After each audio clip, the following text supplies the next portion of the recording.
ICF का और LHV का, दोनों का हम शेड्यूल जाने। शेड्यूल में क्या होता है कि हम नॉर्मल तो काम करते ही हैं, जो आपका जो प्राइमरी मेंटेनेंस होता है, जो ट्रिप शेड्यूल होता है, तो ट्रिप शेड्यूल के दौरान में जो अपना शेड्यूल आता है, शेड्यूल हम किसका करते हैं, जिसकी ज़्यादा अपनी ज़रूरत होती है काम करने की उसमें, तो शेड्यूल अब प्रिवेंटिव मेंटेनेंस शेड्यूल जिसको हम बोलते हैं, हम एक्स्ट्रा काम करते हैं, अदर मेंटेनेंस के अपेक्षा हम एक्स्ट्रा उसमें काम करते हैं। तो हम समझेंगे शेड्यूल्स के बारे में कि प्रिवेंटिव मेंटेनेंस शेड्यूल में ICF का कौन कौन सा शेड्यूल होता है। तो यहाँ पे देखो ए शेड्यूल देख रहे हो ना, ये शेड्यूल हो गया आपका 30 days plus minus 3 days ICF का। अब ये शेड्यूल 30 डेज तो समझ रहे हो, 30 दिन प्लस माइनस 3 दिन का मतलब हुआ क्या कि 3 दिन पहले या 3 दिन बाद करने का मतलब 27 दिन से लेके 33 दिन। यानी ये क्यों दिया गया है कि जैसे मान लो कि शेड्यूल गाड़ी गई आपकी कहीं दूसरे जगह, किसी कारण से डिले हो गई, या इन रूट में ये शेड्यूल आपका ड्यू हो गया, मान लो 30 डेज का ड्यू हो गया, तो ड्यू हो गया तो आपका जो ग्रेस पीरियड दिया हुआ है प्लस 3 दिन, तो ग्रेस पीरियड में आपकी गाड़ी फिर वेस्ट डिपो में आ जाएगी, आपके पास आ जाएगी, आप उनको शेड्यूल कर लो। या कभी कभी होता क्या है कि एक बार में बल्क में, या बल्क यानी ज्यादा संख्या में आपका शेड्यूल आ जाता है। जैसे मान लो कि आपका ए शेड्यूल हुआ या बी शेड्यूल हुआ, एक ही बार में 6, 7, 8 कोच का हो गया, तो एक बार में तो आप कर नहीं सकते हो, क्योंकि इसमें प्रॉपर काम करना रहता है शेड्यूल में। तो इसके चलते हम क्या लेते हैं, ग्रेस पीरियड का लाभ उठाते हैं। इसमें जो ग्रेस पीरियड दिया है तो हम उसी के अनुसार से 7 दिन पहले से, जैसे आपका बी शेड्यूल हो गया आपका 3 मंथ प्लस माइनस 7 डेज, तो 7 दिन पहले या 7 दिन बाद का, उसी के अनुसार से हम शेड्यूल मेंटेन कर लेते हैं। तो वही आपका प्लस माइनस दिया हुआ है। तो प्लस माइनस का मतलब यही हुआ कि हम 3 दिन पहले या 3 दिन बाद में, या बी शेड्यूल में 7 दिन पहले या 7 दिन बाद में हम क्या कर सकते हैं, शेड्यूल को हम अटेंड कर सकते हैं। अब इससे क्या होता है कि आपका जो शेड्यूल है इन रूट में ड्यू नहीं होगा, वो हम उसी के अनुसार से हम कर लेंगे। अगर ड्यू भी हो रहा है तो जो ग्रेस पीरियड दिया हुआ, ग्रेस पीरियड में आपके डिपो में गाड़ी जाएगी। तो ए शेड्यूल समझ गए, B schedule 3 month plus minus 7 days. जो ये दोनों जो शेड्यूल है आपका ICF वाली, ये दोनों शेड्यूल हम कहाँ कर लेते हैं, डिपो में, यार्ड में, जहां गाड़ी आपकी यार्ड में दी हुई रहती है, तब पिट लाइन पे, यानी पिट लाइन पे। इसका हम सिक लाइन में नहीं करते हैं, इसका हम यार्ड में ही जो पिट पे गाड़ी रहती है वहीं पे हम मेंटेनेंस कर लेते हैं। ये शेड्यूल। दूसरा जो शेड्यूल है इंटरमीडिएट ओवरऑलिंग, जिसको बोलते हैं IOH। तो IOH आपका हो गया 9 मंथ प्लस 30 डेज। 9 मंथ तो समझ ही रहे हो, और 1 महीना और, यानी 10 महीना तक इसको हम चला सकते हैं। दूसरा है इसमें for newly boiled. Newly boiled का मतलब हो गया कि जो नई गाड़ी शॉप से बन के आते हैं, जैसे मान लो कि जो ICF चेन्नई में बनती थी, तो जो नया बन के आई डायरेक्ट आपके डिपो में, जैसे बांद्रा टर्मिनस में आ गई, तो उसका हम फर्स्ट IOH 12 महीना पे लेते थे, क्योंकि एकदम डायरेक्ट नई गाड़ी आई है। तो आज के डेट में नई बननी बंद हो गई है ICF वाली, तो ए वाली अभी नहीं है, 12 महीने वाला शेड्यूल हम नहीं करते हैं। अभी हम शेड्यूल कर रहे हैं 9 मंथ प्लस 3 डेज, जो दिख रहा है ना 9 मंथ प्लस 30 डेज। तो ए वाला है कि फर्स्ट आपका जो IOH है आपका हम 9 मंथ पर, यानी 10 महीना तक खुद को चलाते हैं।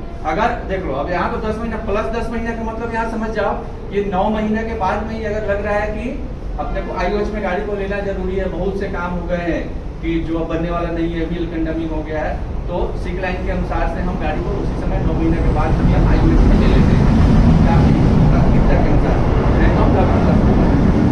दूसरा हो गया आपका पीरियोडिक ओवरऑलिंग, यानी POH।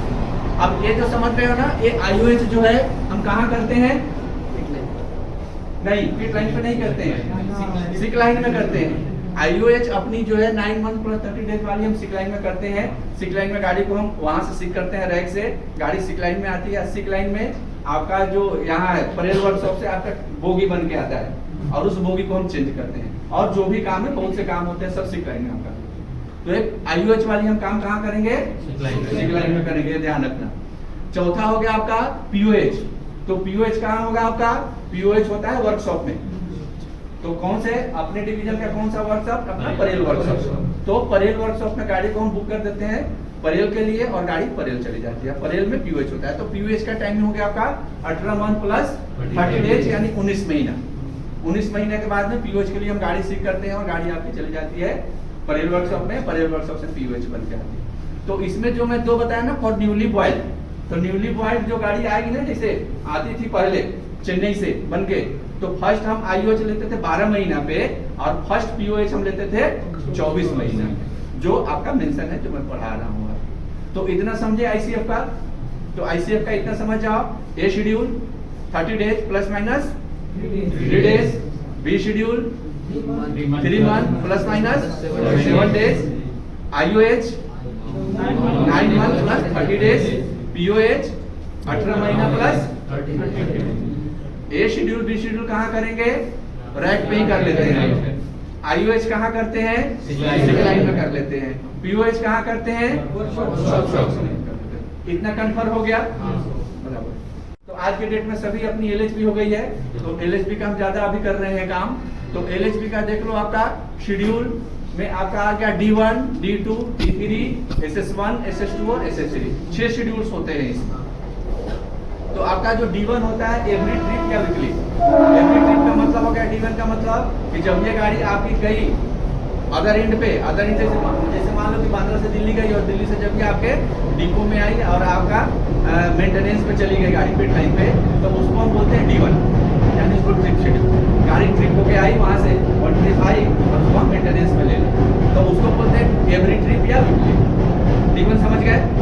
D2 हो गया आपका 30 डेज प्लस माइनस 3 डेज, जो हम आईसीएफ का ये शेड्यूल कर रहे थे, इसमें D2 शेड्यूल हो गया। प्लस माइनस समझा ही दिया हूँ 3 दिन पहले, 3 दिन। इसके बाद में आपका D3 शेड्यूल हो गया आपका 60 मंथ प्लस माइनस 15 डेज, यानी 180 दिन प्लस माइनस 15 डेज, यानी 15 दिन पहले और 15 दिन बाद। तो ये तीनों जो शेड्यूल है आपका D1, D2, D3, ये हम कहाँ करते हैं? यार्ड में ही, गाड़ी जहाँ रैक पे होती है वहीं पे अभी हम कर रहे हैं। तीनों काम हम वहीं पे कर लेते हैं। इसके बाद में आपका सब शेड्यूल 1, यानी सब शेड्यूल 1 का मतलब है आईओएच। जो ये हम आईओएच कितना दिन में करते हैं? 18 मंथ प्लस 30 डेज या 6 लाख किलोमीटर। या 6 लाख किलोमीटर का मतलब हो गया कि ये है 19 महीना या 6 लाख किलोमीटर, जो भी पहले हो जाए। किलोमीटर अगर 6 लाख किलोमीटर पहले हो जाता है तो हम ये 18 मंथ से पहले भी इसका हम SS1 करेंगे।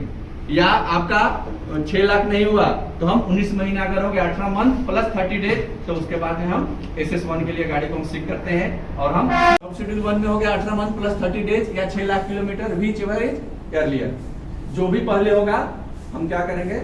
SS1 के लिए ले लेंगे। SS1 का मतलब आईओएच जो हम करते हैं। इसका भी ट्रॉली शॉप से बन के आता है और यहाँ हम ट्रॉली चेंज करते हैं। ट्रॉली बोलो या बोगी बोलो, दोनों सेम ही होता है, ध्यान रखना। ट्रॉली और बोगी वही होता है। ये मत समझना बोगी का मतलब पूरा कोच, उसको कोच बोलते हैं। जैसे हम लोग बोलते हैं ना किस बोगी में सीट है, तो बोगी नहीं होता है, वो कोच होता है। बोगी जैसे दिख रहा है ना, बोगी देखो यहाँ बोगी लिखा हुआ है, तो इसको हम बोगी बोलते हैं, कुछ नहीं बोलते, समझ गया ना? उसको ट्रॉली भी बोलते हैं। दूसरा होगा सब शेड्यूल 2, 36 मंथ या 12 लाख किलोमीटर, यानी SS2। जो जो SS2 होता है आपका परेल वर्कशॉप में होता है सब शेड्यूल 2। तो इसके लिए हम 36 महीने या 12, इसमें ग्रेस पीरियड नहीं दिया हुआ है, ये ध्यान रखना। SS1 में 30 दिन का ग्रेस पीरियड दिया हुआ है, SS2 में या SS3 में ग्रेस पीरियड नहीं दिया हुआ है। जब भी आपका 36 मंथ होगा या 12 लाख किलोमीटर जो भी पहले होगा, हम क्या करेंगे? उसको हम शेड्यूल में, बराबर। इसके बाद में होता है आपका सब शेड्यूल 3। सब शेड्यूल 3 72 मंथ या 24 लाख किलोमीटर, जो भी पहले हो जाए उसको हम क्या करेंगे? SS3 में ले लेंगे। अब इसमें देख लो सब शेड्यूल 2 और सब शेड्यूल 3 के बीच में एक हम फिर हम SS1 लेते हैं, यानी दोनों के बीच में ज्यादा गैप होता है। तो 36 महीने के बाद में फिर हम 54 मंथ के बाद में हम फिर दोबारा SS1 करते हैं। SS1 करने के बाद फिर हम SS3, यानी आपका शेड्यूल हो गया D1, D2, D3। ये तीनों हम क्या कर लेते हैं? अपना रैक पे ही कर लेते हैं। SS1 हम कहाँ करते हैं? सिग्लाइन में कर लेते हैं। SS2 और SS3 हम। तो ये आपका शेड्यूल है आपका आईसीएफ का। तो शेड्यूल याद होना चाहिए। जैसे होता है ना कि शेड्यूल में अपने को क्या क्या करना है, क्या नहीं करना है, तो इसके बारे में हम बताएंगे बाद में, लेकिन ये आप प्रॉपर शेड्यूल जान लो कि हम शेड्यूल